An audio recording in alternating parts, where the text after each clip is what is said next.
Now that you've been working on your bow hold, we're going to start working about bow mechanics and how your bow needs to move to give you the best sound on the violin. First off, I want to talk about a term called bow straightness, or the concept of keeping your bow straight. And this is so important on the violin because everything we're going to talk about with how you move your arm has to do with keeping your bow straight. Let me show you what that means. When you're playing violin, you always want your bow to be moving parallel with the bridge. That's going to give you the best sound. Now, if your bow is moving at an angle to the bridge, you're going to get an unwanted sound, scratchy, not good noises. And that's when the bow is at an angle either way. So this is what you're always trying to avoid.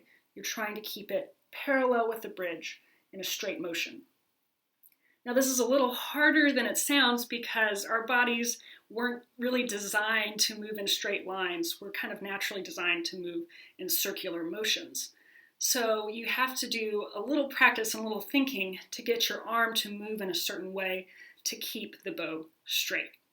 Let's talk about that. First, you can actually put your violin up because we're just going to do some practice moving the bow without the violin. So you just see how your arm and how it needs to move. So one thing you want to imagine when you're just starting playing is that you're kind of in a box.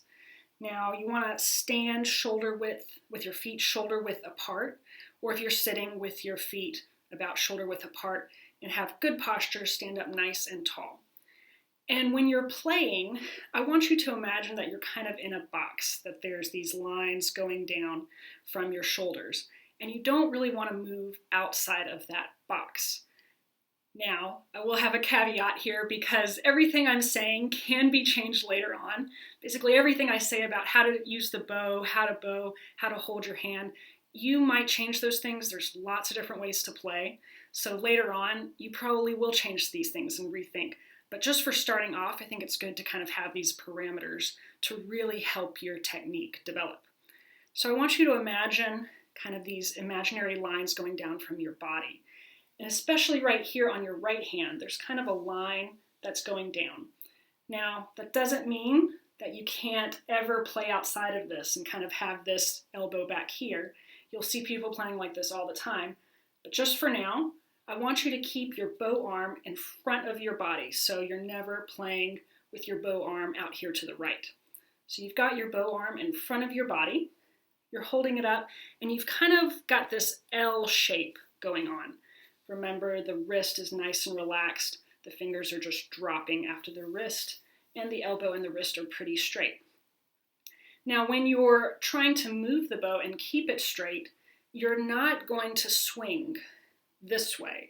That's going to translate into the bow moving at an angle with the bridge, which is what we don't want. So you want to actually kind of open and close from the elbow. So you can actually take your left hand, grab your bicep, and try to just move your arm by kind of opening and closing with the elbow. So you can see I'm not moving past this invisible line, that invisible wall. I'm just keeping this nice and straight. So now I've got my bow, and what you can do is actually go ahead and rest your bow on your shoulder, on your left shoulder. This is kind of simulate about where it is when you have the violin up there. And I want to point out a very important concept right here. You can see how my bow's got a little bit of a tilt to it. Do you see how the hair is not flat? It's not straight down. The hair is actually tilted, so it's facing towards me a little bit. And I like starting off with this because it helps you have this nice flat wrist. Generally, when students try to play with the hair straight down, they automatically form this awkward angle right here that you don't want. So kind of roll your wrist over and have the bow tilted with the hair slightly facing towards you. Now we're going to practice that again where we're opening and closing from the elbow. You can grab your bicep here if you want. And one thing I want you to kind of think about is which direction your bow is moving, all right, where the tip is pointed. Do you see how my bow is almost following this imaginary line that's going up from my shoulder? That's what you want. You always want to kind of be aware of where the tip of your bow is pointed. For instance, I'm doing this, I'm opening and closing from my elbow, and I'm not going outside that line, but can you see how this is going to translate into a big angle on the violin? Same way if I do something like this, I'm getting a weird angle there as well. So pay attention to where the tip of your bow is pointing and try to keep it more or less in line with just an imaginary line that's going up from your shoulder, like that. Now, a couple other concepts before we actually do this on the violin. When you're changing strings, all you're doing is changing your elbow height. So if I'm playing on the G string, my elbow might be up here. The D string, it's going to be a little lower. A string a little lower, and E string a little lower than that.